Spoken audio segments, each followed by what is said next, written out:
नमस्कार दोस्तों and welcome to my channel. आज हम बात करेंगे कि एमबीए करना क्यों ज़रूरी है। दोस्तों, आज के डेट में मुझे ऐसे लगता है कि everybody wants to do an MBA. It is a trend that started I think around 10 years back, 10-15 years back, that आपकी जो बेसिक ग्रेजुएशन डिग्री है उसके ऊपर आपको एमबीए करना बहुत ज़रूरी है। अगर हम आईआईएम्स और जितने भी बड़े एमबीए इंस्टीट्यूशंस हैं उनकी बात करें तो you would not believe, but 70% of the people who go for MBAs are, engineers. And ये बहुत ही अटपटी बात है बिकॉज आप अपना पूरा बैचलर्स जो है वो एक टेक्निकल फील्ड में करते हैं। मैं खुद इंजीनियर हूँ और उसके बाद मैंने एक नहीं, दो नहीं, 3 अलग अलग टाइप के एमबीए कर रखे हैं। ये बहुत अटपटी बात है कि आप टेक्निकल फील्ड से होते हो। जब आप इंजीनियरिंग में होते हो तो आप सिर्फ कोडिंग और chemistry and maths and physics and and डीएनडीए और ये सारी चीज़ें आप पढ़ते हो। आपका दूर दूर तक ना फाइनेंस से, ना मार्केटिंग से, ना एचआर से, ना इंटरनेशनल बिजनेस से, ना किसी और ऐसी चीज़ से कोई नाता होता है जो कि एमबीए में सिखाई जाती है। और लेकिन फिर भी जितने भी टॉप इंस्टीट्यूट्स हैं इंडिया के, उसमें मैक्सिमम स्टूडेंट्स जो जाते हैं वो इंजीनियरिंग बैकग्राउंड के जाते हैं। ये बात है तो थोड़ी सी अजीब, लेकिन अगर आप डीप डाउन सोचो इसका बहुत ही एक बड़ा रीज़न है। इंडिया जो है जिस स्टेट में अभी है, मुझे ऐसे लगता है कि टेक्नोलॉजिकली ये बहुत ही ज़्यादा डेवलप हो रहा है। ऑब्वियसली बैंगलोर और पुणे में बड़ी बड़ी मल्टीनेशनल कंपनीज ने अपने बेसिस बनाए हैं। अब जब इनको मैनेजमेंट के लिए लोग चाहिए होते हैं तो मुझे एक बात बताइए, कोई ऐसा बंदा वो लोग चुनेंगे जो कि बीकॉम किया है जिसने, और फिर उसको मैनेजमेंट स्किल्स भी है, या कोई ऐसा बंदा जिसके पास टेक्निकल नॉलेज है और टेक्निकल नॉलेज के साथ ही उसके पास मैनेजमेंट स्किल्स है। ऑब्वियसली कोई भी अगर एचआर है या कोई भी कंपनी है तो वो ये चाहेगी कि ऐसा कोई बंदा वो हायर करे जिसके पास ना सिर्फ टेक्निकल नॉलेज हो बट ऑल्सो मैनेजमेंट स्किल्स हो। क्योंकि मैनेजमेंट स्किल्स का आपका जो इम्प्लीमेंटेशन है वो आप तभी ही ठीक से कर सकते हैं जबकि आपको ग्रास रूट लेवल के प्रॉब्लम्स समझ में आए। और ग्रास रूट लेवल के प्रॉब्लम्स एक टेक्निकल फर्म में या एक टेक्निकल कंपनी में आपको तभी ही समझ में आएंगे जब आप उस ग्रास रूट लेवल में स्लॉक कर चुके हैं। और इंजीनियर्स इसके लिए बेस्ट होते हैं। आई मीन जो इंजीनियरिंग के 4 साल होते हैं उसमें वो 10-10, 12-12 घंटे भी कभी कभी कॉलेज जाते हैं। एक साल में अगर हम पकड़ते कि 6 सब्जेक्ट्स हैं तो 6 सब्जेक्ट्स की 2 बार इंटर्म मिड टर्म होते हैं, एक बार वाइवा होता है।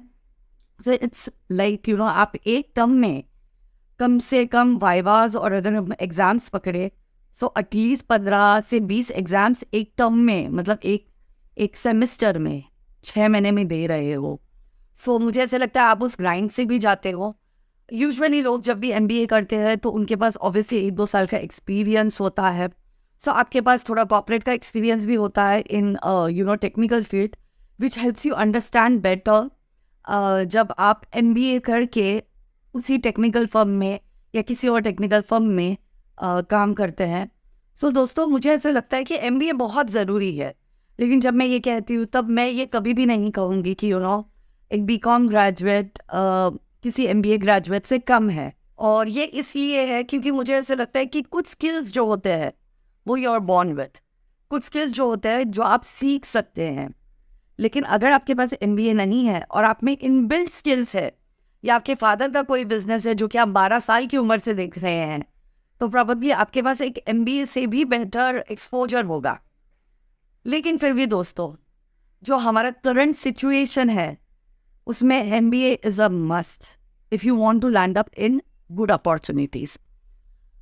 अब जैसे ही हम ये वीडियो में आगे बढ़ेंगे आपको ये समझ में आएगा कि ये मैं क्यों बोल रही हूँ। सबसे पहले जब आप एमबीए कॉलेज में एनरोल करते हैं तो आपका जो नेटवर्क है वो बहुत स्ट्रांग होता है। मैं network in terms of business नहीं कह रही, मैं network in terms of the students that you are engaging yourself उनकी बात कर रही हूँ। इंजीनियरिंग में थोड़े बहुत प्रेजेंटेशंस होते हैं, फाइनल ईयर में एक प्रोजेक्ट होता है, बट उतना एक्सपोजर नहीं मिलता जितना आपको एक एमबीए में मिलता है। एमबीए में आप ग्रुप एक्टिविटीज़ करते हैं, आप ये जानते हैं, ये सीखते हैं कि टीम में कैसे काम करना है। आप प्रेजेंटेशंस देते हैं, आप पीपीटीज बनाते हैं। बहुत सारे आपके इंटरपर्सनल स्किल्स जो हैं वो एमबीए में डेवलप होते हैं, और ये उन लोगों के साथ डेवलप होते हैं जो कि आपके मुझे ऐसे लगता है कि जो कि लाइक माइंडेड होते हैं, ओके, जिनके भी लाइफ की जो गोल्स है वो कम ज़्यादा में आपके करीब होते हैं। तो जब कंपटीशन हाई होता है और तब आपको परफॉर्म करना होता है, तो आपकी स्किल्स जो है वो अपने आप ही डेवलप होने लग जाती है। सो दोस्तों, मुझे ऐसे लगता है कि अगर आप एमबीए प्लान कर रहे हैं तो you need to get into a very good B school, क्योंकि उधर जो बच्चों से आप इंटरेक्ट करेंगे या जो आपके साथ स्टूडेंट्स होंगे उसका बहुत फ़ायदा होगा आपको, और वो फ़ायदा जो है वो मुझे ऐसे लगता है कि लाइफ लॉन्ग रहता है आपके साथ। दूसरा, जब आप एमबीए करते हैं तो आपके मैनेजमेंट स्किल्स डेवलप होते हैं। अगर ऑलरेडी आपके पास मैनेजमेंट स्किल्स है तो आपके मैनेजमेंट स्किल्स जो है वो पॉलिश होते हैं, आपकी लीडरशिप क्वालिटीज़ इंप्रूव होती हैं। और मुझे ऐसा लगता है कि ज़िंदगी में ये सारी क्वालिटीज़ जो है वो बहुत ही ज़्यादा महत्व रखती है। सिर्फ जॉब सेक्टर में ही नहीं, अपने पर्सनल लाइफ में भी ये सारी क्वालिटीज़ जो है, जो आपकी इंटरपर्सनल स्किल्स है, वो बहुत महत्व रखती है। और ये बहुत ही आई थिंक बुरी बात है कि हमें स्कूल में ये सारी चीज़ें नहीं सिखाई जाती। स्कूल में हम क्या करते हैं, ज़्यादा से ज़्यादा एलोक्यूशन डिबेट्स करते हैं, बहुत ज़्यादा फोकस होता है रट्टा मारने पे, चीज़ें समझे बिना पेपर लिखने में। लेकिन मुझे ऐसे लगता है कि ये एक लाइफ स्किल है और ये आपको एमबीए सिखाता है। थर्ड, आप बेचना सीखते हो। हाँ, व्हाट आई मीन बाय बेचना सीखते हो, दोस्तों, सेलिंग अ प्रोडक्ट और सेलिंग अ सर्विस इस मुझे लगता है कि is very important when even if you are working for a multinational, या आप अपना बिजनेस जब करते हो, आप जब कोई भी चीज़ किसी भी और इंसान को सेल करते हो, तब आपको उस प्रोडक्ट में, आपको उस चीज़ में उतना कॉन्फिडेंस होना ज़रूरी है। आप कन्विंस्ड होने ज़रूरी है कि आप जो बेच रहे हैं वो सही है, और तभी आप वो चीज़ कॉन्फिडेंटली सामने वाले को प्रोजेक्ट कर पाते हैं। अब मैक्सिमम लोगों की दिक्कत यही होती है कि they do not know from where to start, they do not know how to address people. उनको खुद को बेचना नहीं आता, उनको खुद की चीज़ें बेचनी नहीं आती। तो मुझे ऐसे लगता है ये एक चीज़ है जो कि आपको एमबीए सिखाती है, और बहुत अच्छे से सिखाती है। वो आपको बोल्ड बनाती है। दोस्तों, अगर आपको करियर शिफ्ट चाहिए कि आप किसी कंपनी में बहुत साल तक अच्छे पोजीशन पे काम कर रहे हैं, लेकिन आपके एजुकेशन क्वालिफिकेशन की वजह से आपको हाइक नहीं मिल पा रही है या आपको रेस नहीं मिल पा रही है, तो आपके ऐसे करियर डिसीजन में या आपके ऐसे करियर शिफ्ट में भी एमबीए आपको बहुत ही ज़्यादा फ़ायदेमंद रहेगा। अगर आप ऐसा शिफ्ट चाहते हैं अपनी ज़िंदगी में तो आपको एमबीए करना चाहिए, क्योंकि it will add up to your profile. So अब एमबीए तब करें जब आपको करियर शिफ्ट की या करियर ग्रोथ की ज़रूरत हो। What also MBA teaches you is to manage crisis, financial crisis, life crisis, scandals, because मुझे ऐसा लगता है कि इसकी आपको एक ऑर्गेनाइज ट्रेनिंग दी जाती है। अगर आपकी ज़िंदगी में कोई भी चीज़ ऑल ऑफ अ सडन हो तो आपकी जो रिएक्शन है वो बहुत ही स्पॉन्टेनियस होगी, लेकिन अगर आप किसी चीज़ को लेके पहले से ही ट्रेंड हो तो आपका जो थॉट प्रोसेस है, आपकी जो रिएक्शन है वो बहुत ही कैलकुलेटेड होगी। और दोस्तों, क्राइसिस को मैनेज करना आपको एमबीए ये भी सिखाता है। तो दोस्तों, अगर आप एमबीए करते हैं तो आप क्राइसिस मैनेजमेंट भी सीखते हैं। दोस्तों, ये बहुत ही दुख की बात है कि आज के डेट में मुझे ऐसा लगता है रिक्रूटर्स जो है वो भी they are looking for MBA graduates. मतलब मुझे तो ऐसे लगता है कि एमबीए जो है वो बेयर मिनिमम क्वालिफिकेशन हो गई है, उतना तो आपको पढ़ना ही है।